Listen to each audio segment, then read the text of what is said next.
Breaking news. Jayashankar Bhupalpally జిల్లా కేంద్రంలోని గాంధీనగర్లో urban residential పాఠశాలలో కలుషిత నీరు తాగి 13 మంది విద్యార్థులు అస్వస్థతకు గురయ్యారు.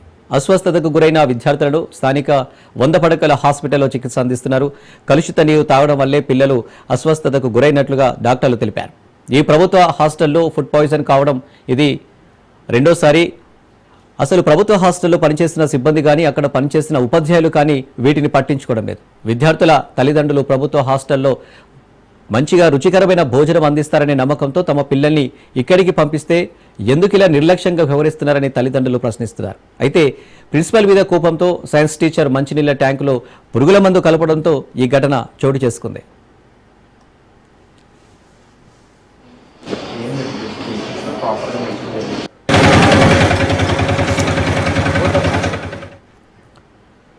భూపాలపల్లి జిల్లా కేంద్రంలోని గాంధీనగర్ అర్బన్ రెసిడెన్షియల్ పాఠశాలను సందర్శించిన భూపాలపల్లి ఎమ్మెల్యే గండ్ర సత్యనారాయణకు విద్యార్థులు విస్తుపోయే నిజాలు తెలిపారు.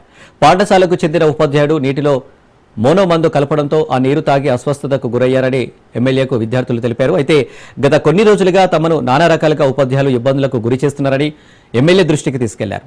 అర్బన్ రెసిడెన్షియల్ పాఠశాలలో 3 ఉపాధ్యాయుల మధ్య తరచూ గొడవలు జరుగుతున్నాయి. సంబంధిత ఉపాధ్యాయులపై శాఖపరమైన చర్యలకు ఎమ్మెల్యే గండ్ర ఆదేశించారు.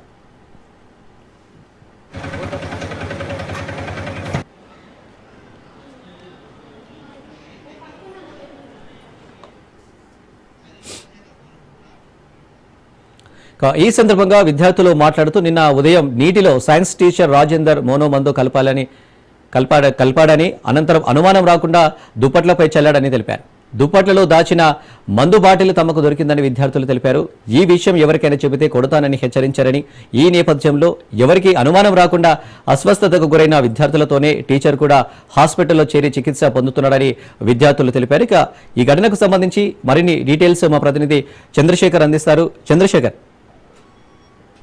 ఏదైతే భూపాలపల్లి జిల్లా కేంద్రంలోని అర్బన్ రెసిడెన్షియల్ పాఠశాలలో కలుషిత వాటర్ మంచినీరు తాగి 13 మంది విద్యార్థులు అయితే అస్వస్థతకు గురయ్యారు. వారిని ప్రభుత్వ హాస్పిటల్ తరలించి ప్రస్తుతం చికిత్స అందిస్తున్న పరిస్థితి. ఇదే విషయం పై ఈ రోజు భూపాలపల్లి ఎమ్మెల్యే గండ్ర సత్యనారాయణ భూపాలపల్లి జిల్లా కలెక్టర్ ఎస్పీతో అటు రెసిడెన్షియల్ పాఠశాలని విజిట్ చేయడం జరిగింది. అక్కడ ఎందుకు ఈ విధంగా జరిగిందనే విచారణ చేయగా కొంత ఆసక్తికర విషయాలు అయితే బయటకు వచ్చాయని చెప్పుకోవచ్చు. విద్యార్థులకు నేర్పాల్సిన ఒక ఉపాధ్యాయులు వారి మధ్య ఉన్న గొడవలను ఉపయోగించుకొని విద్యార్థులు అవంశుభం కలిగిన విద్యార్థుల ప్రాణాలను సైతం ఇబ్బందికి కలిగే విధంగా అయితే వ్యవహరించిన తీరైతే చాలా విస్మయానికి గురి చేసిందని చెప్పుకోవచ్చు. ఎవరైతే సైన్స్ టీచర్ రాజేందర్ ఉన్నాడో తను ప్రిన్సిపల్ పైన ఉన్న కోపంతో ప్రిన్సిపల్ కి చెడ్డ పేరు తీసుకురావాలనే విషయంలో తను విద్యార్థులు మంచినీళ్ళు తాగే వాటర్ ట్యాంక్ లో మోనో అనే ఒక క్రిమి సంహారక మందును కలపడం జరిగింది. ఆ వాటర్ తాగిన విద్యార్థులు అస్వస్థతకు గురవ్వటం, వారిని వైద్య సేవ అందించడం. ఈ విషయంలో ఎలాగైనా ఏం జరిగిందో తెలుసుకోవాలని వెళ్ళిన భూపాలపల్లి ఎమ్మెల్యే గండ్ర సత్యనారాయణ తెలుసుకున్న విషయాలపై చాలా ఆశ్చర్యం కలిగిందని చెప్పారు. ఇలాంటి ఉపాధ్యాయులని కఠినంగా శిక్షించాలి, వారిపైన శాఖాపరమైన చర్యలు తీసుకుంటాము. టీచర్లు వారి మధ్య ఉన్న చిన్న చిన్న గొడవల విషయంలో ఇలాంటి విద్యార్థుల జీవితాలను పణంగా పెట్టడం అంటే ఇది చాలా అవమానమైన సంఘటన. ఇలాంటి చర్యలు ఒక టీచర్ పాల్గొనగా ఒక విద్యార్థులు చెప్పి ఆ మంచి గురుతర బాధ్యతలతో మంచి సంస్కారం విద్యార్థులకు నేర్పాల్సిన ఒక ఉపాధ్యాయుడు తన వృత్తిని విద్య చేయాల్సిన పని మర్చిపోయి ఒక మూర్ఖుల్లాగా వ్యవహరించి ఇట్లా విద్యార్థుల ప్రాణాలకి ఆటంకం కలిగించే విధంగా చేసిన సంఘటనపై చర్యలు కఠినంగా తీసుకుంటాం. ఎవరైతే టీచర్లు ఈ విధంగా 3 టీచర్లు ఉన్నారో వారిపైన శాఖాపరమైన చర్యలు తీసుకోవడం కాకుండా ఈ రాజేందర్ పైన కూడా చట్ట ప్రకారం కఠిన చర్యలు తీసుకుంటాము. ఇలాంటి వాటిని ఉపేక్షించమని చెప్పేసి జిల్లా ఎమ్మెల్యే అయితే మన భూపాలపల్లి ఎమ్మెల్యే గండ్ర సత్యనారాయణ తెలిపారని. Right Chandrasekhar, thank you.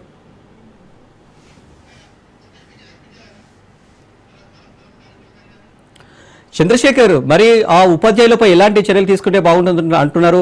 అలాగే విద్యార్థుల కుటుంబ సభ్యులు ఏమైనా స్పందించారా?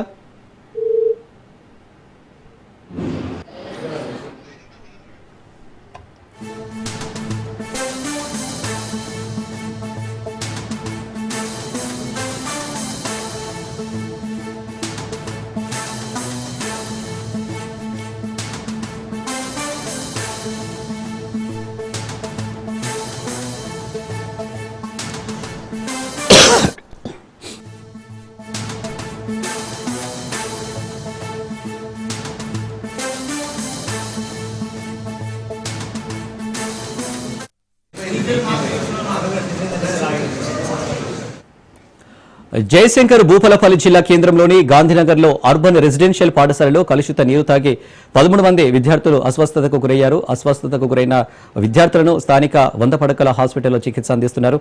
కలుషిత నీరు తాగడం వల్లే పిల్లలు అస్వస్థతకు గురైనట్లుగా డాక్టర్లు తెలిపారు. ఈ ప్రభుత్వ హాస్టల్లో ఫుడ్ పాయిజన్ కావడం ఇది రెండోసారి. అసలు ప్రభుత్వ హాస్టల్లో పనిచేస్తున్న సిబ్బంది కానీ అక్కడ పనిచేస్తున్న ఉపాధ్యాయులు కానీ వీటిని పట్టించుకోవడం లేదు. విద్యార్థుల తల్లిదండ్రులు ప్రభుత్వ హాస్టల్లో మంచిగా రుచికరమైన భోజనం అందిస్తారనే నమ్మకంతో తమ పిల్లల్ని ఇక్కడికి పంపిస్తే ఎందుకు ఇలా నిర్లక్ష్యంగా వ్యవహరిస్తున్నారని తల్లిదండ్రులు ప్రశ్నిస్తున్నారు. అయితే ప్రిన్సిపల్ మీద కోపంతో సైన్స్ టీచర్ మంచినీళ్ళ ట్యాంకులో పురుగుల మందు కలపడంతో ఈ ఘటన చోటు చేసుకుంది.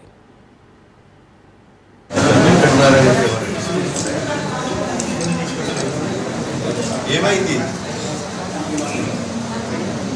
బిడ్డ?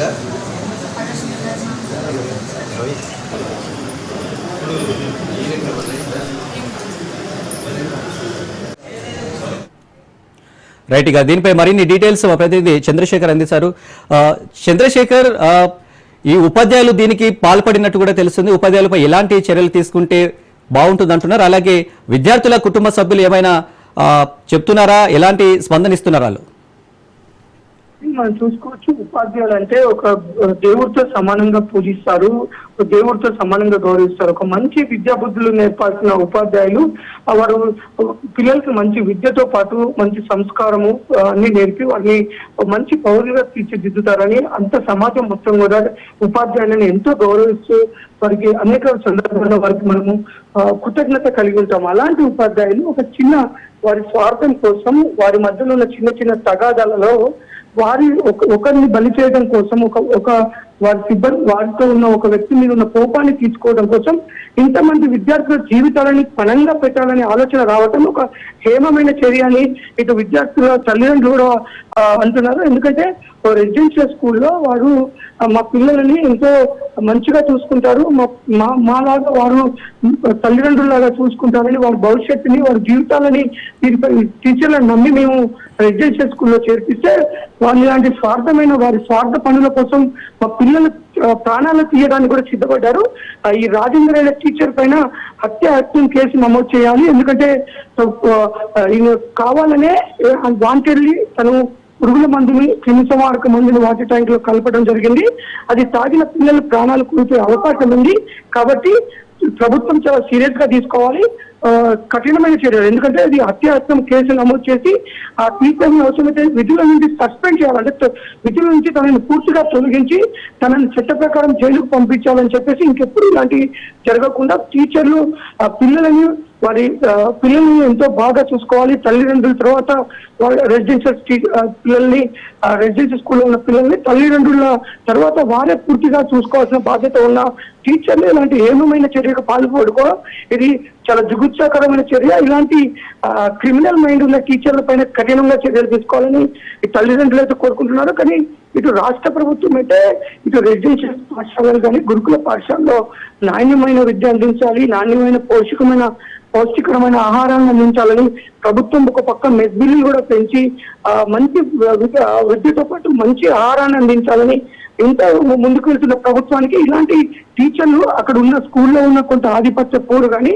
కొంత ఈ యొక్క వాటి మధ్యలో ఉన్న లావాదేవీల విషయంలో చిన్న చిన్న గొడవల వల్ల వాళ్ళు కూడుకోవడం అనేది చాలా ఏమమైన చర్య.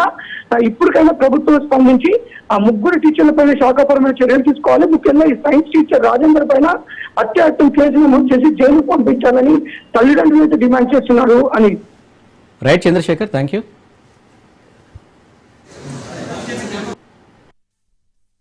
ఈరోజు ఈ రాష్ట్ర ప్రభుత్వం మెస్ ఛార్జీలు పెంచి కాస్మెటిక్ ఛార్జీలు పెంచి ప్రత్యేకమైన దృష్టి కలెక్టర్లు ఒక్కొక్క హాస్టల్కు ఒక స్పెషల్ ఆఫీసర్ నేసి పిల్లల చదువులు హాస్టల్లో ఉన్నటువంటి హీట్ వాటర్ గానీ అదే విధంగా వాటర్ ప్లాంట్ గానీ డోర్స్ విండోస్ ఫ్లోరింగ్ ఇంకా ఎన్ని సమస్యలున్నా తక్షణమే తీర్చే విధంగా జిల్లాలో మరి చర్యలు కూడా తీసుకోవడం జరుగుతుంది, నడిపిస్తున్నారు. ఎందుకు జరుగుతుంది ఇది పునరావృతం కాకుండా చర్యలు కూడా తీసుకోవడం జరుగుతుంది. ఇలాంటి సంఘటనలు జరిగాయి. ఇది పిల్లలతోని మరి చెలగాటమాడడం సరైనటువంటి విధానం కాదు.